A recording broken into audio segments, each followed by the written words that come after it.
Assalamualaikum warahmatullahi wabarakatuh.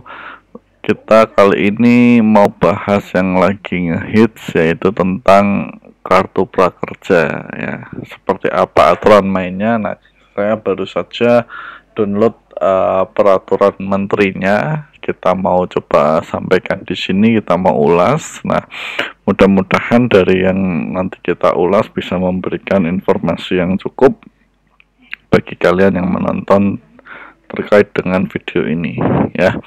Oke, kita masuk saja ke materi langsung ya. Nah, kartu prakerja sebelumnya sudah pernah saya ulas, itu di beberapa hari atau beberapa minggu yang lalu. Namun waktu itu saya mengulasnya masih menggunakan Perpres nomor 36. Artinya belum ada peraturan untuk detailnya atau pelaksanaannya. Nah, namun kali ini dari pemerintah, terutama Kementerian Koordinator Bidang Perekonomian, sudah menerbitkan peraturan menterinya, yaitu Permen nomor 3 tahun 2020. Nah, Permen nomor 3 ini merupakan peraturan pelaksana dari Perpres 36 tadi. Nah, sebenarnya secara isi atau secara materi tidak terlalu jauh berbeda dengan Perpres nomor 36. Dia hanya mendetailkan, menurut saya sedikitlah mendetailkan dari Perpres 36.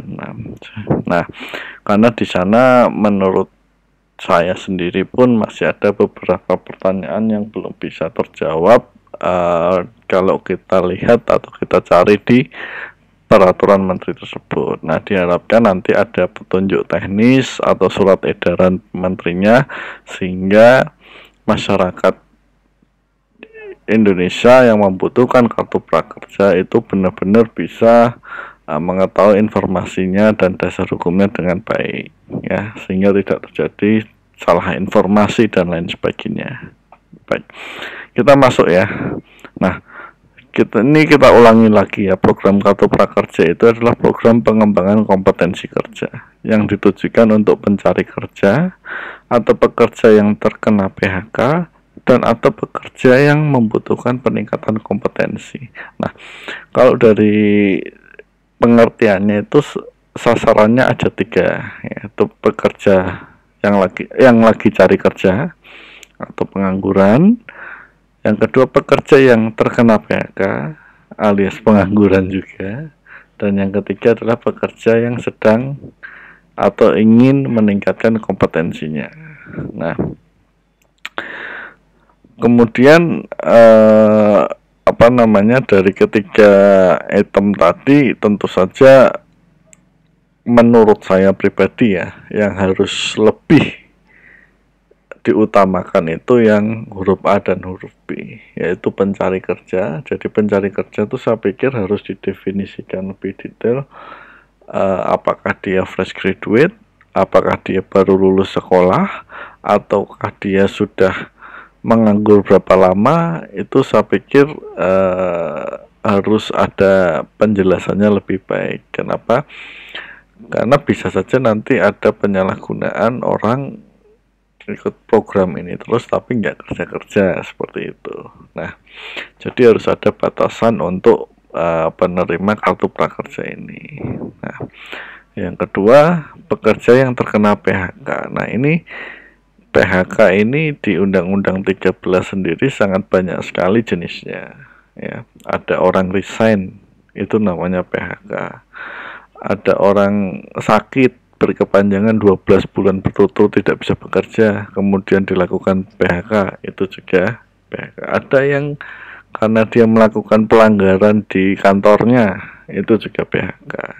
Ada yang kena kasus pidana terus kemudian diputus pengadilan di penjara, itu juga PHK. Nah, PHK yang di sini saya melihatnya sangat luas sehingga tidak dibatasi siapa saja. Nah, tentu ini juga plus minus lah ya ketentuan ini.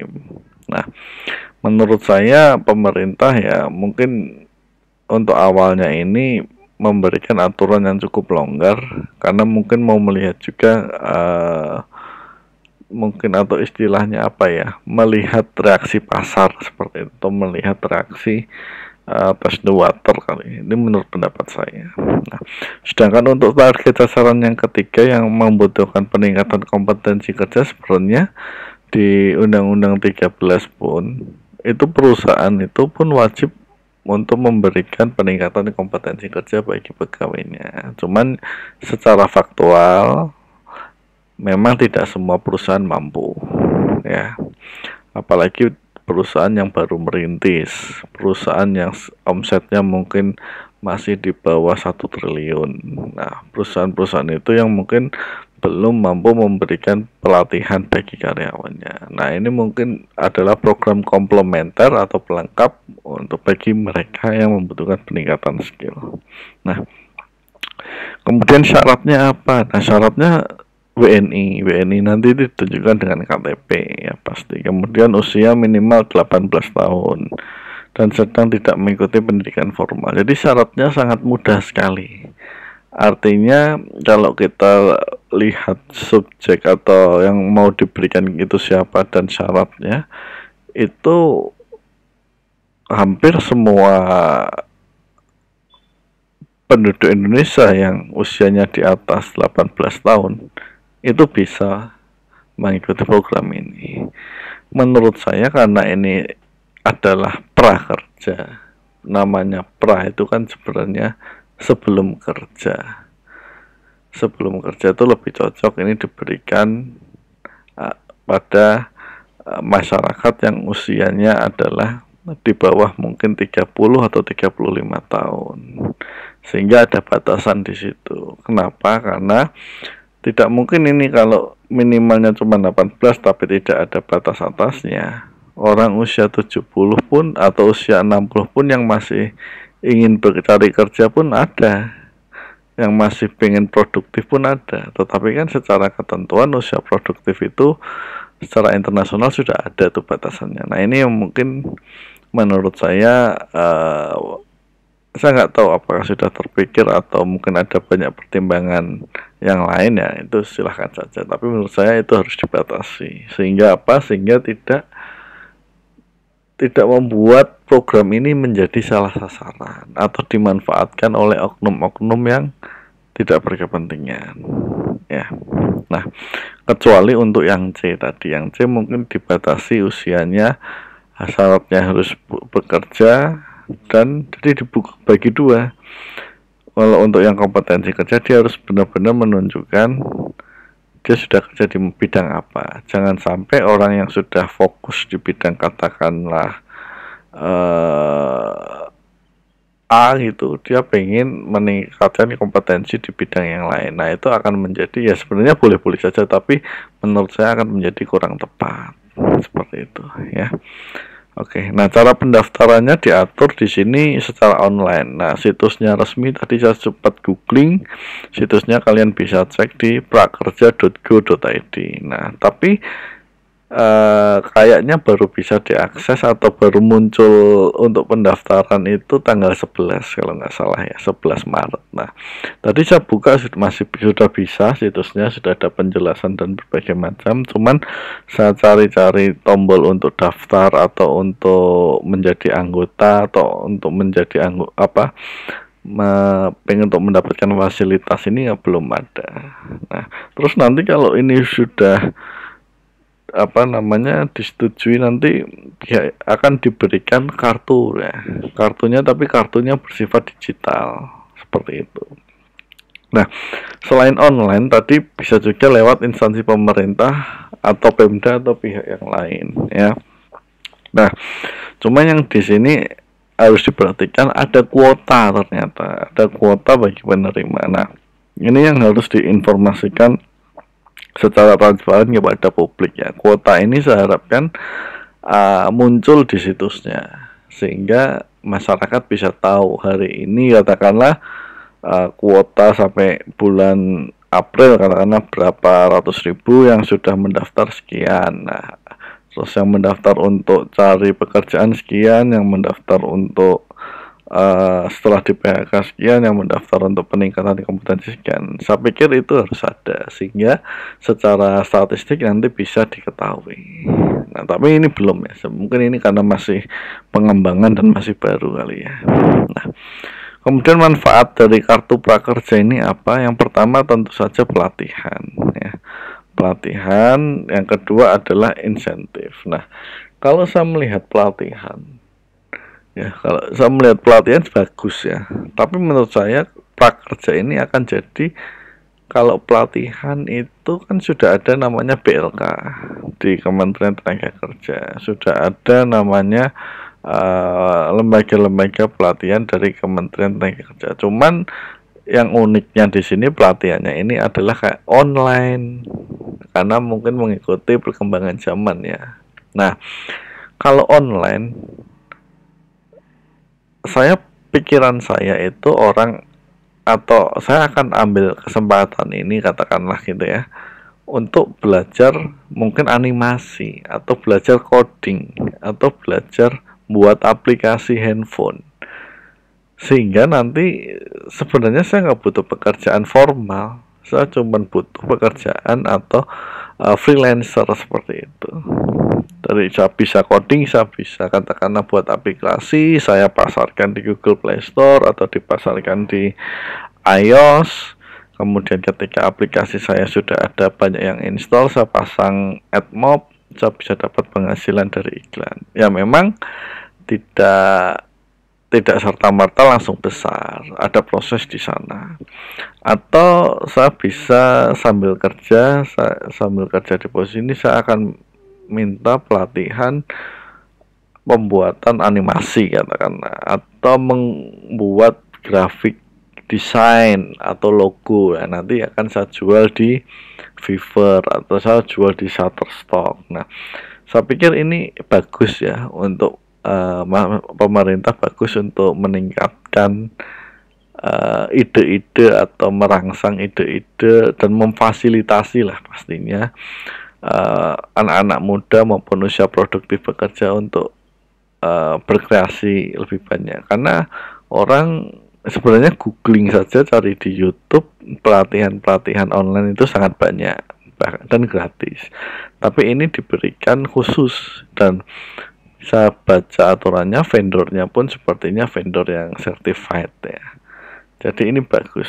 Jadi saya pikir harus dimanfaatkan lah, siapa saja, baik itu yang belum punya pekerjaan maupun yang sudah punya. Nah, manfaat yang kedua ternyata ada insentifnya loh. Nah, ini yang mungkin ditunggu-tunggu oleh banyak masyarakat yang ada di sana. Nah, insentif ini sebenarnya mirip dengan ide-ide negara-negara Eropa atau negara Barat, di mana setiap unemployed atau pengangguran itu mendapatkan uang ya. Nah, cuman di sini agak berbeda. Nah, memang kalau dikaitkan dengan kondisi pandemi COVID saat ini, insentif ini mungkin bisa membantu sebenarnya lebih ke arah bertahan hidup ya, dibandingkan tujuan awalnya untuk mempermudah pengangguran itu untuk mendapatkan pekerjaan. Nah, kita lihat pasal terkait dengan insentifnya ya. Ini pasal 21 ya. Jadi di ayat 2-nya itu, insentif diberikan dalam rangka meringankan biaya mencari kerja atau biaya akomodasi keikutsertaan pelatihan dan keikutsertaan dalam survei kepekerjaan untuk evaluasi efektivitas. Artinya ada dua hal, dan itu berarti akumulatif. Tujuan awalnya itu insentif diberikan, katakanlah Anda melamar kerja sudah punya sertifikat dan sebagainya, ternyata tempat tesnya ada di luar kota. Nah, itu Anda itu mendapatkan bantuan untuk tiketnya atau nginepnya dan sebagainya, dan Anda harus ikut serta surveinya supaya Anda dapat insentif ini. Nah, kita lihat di pasal 22-nya ya. Nah, Tadi ada dua ya, insentifnya itu insentif pelatihan sama insentif survei kepekerjaan. Nah, besarannya ditentukan oleh komite. Nah, cuman saya nggak tahu nih nanti apakah muncul di peraturan komitenya atau tidak, kita belum tahu ya. Nah, harusnya peraturan komite di sini itu juga secara transparan ditampilkan di website prakerja, menurut saya seperti itu ya. Nah, kita masuk di pasal 23, yaitu ini diberikannya kepada yang sudah mengikuti pelatihan, memberikan ulasan dan memberikan penilaian. Jadi ini feedback ya, sama besarannya ditentukan oleh komite. Kemudian di pasal 24-nya ya sama ya. Ya, jadi kalau terkait dengan kartu prakerja itu ya, itu tadi aturan mainnya ya. Jadi sekali lagi ini program dari pemerintah, kita harus positif ya, apresiasi, tapi mudah-mudahan monitoringnya juga bagus sehingga tujuan dari diciptakan program ini tidak salah sasaran ya, tidak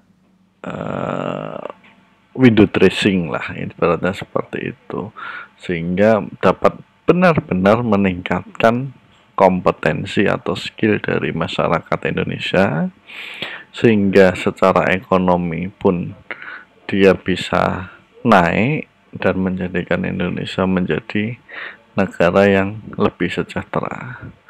Itu saja aturan tentang kartu prakerja, mudah-mudahan bermanfaat ya.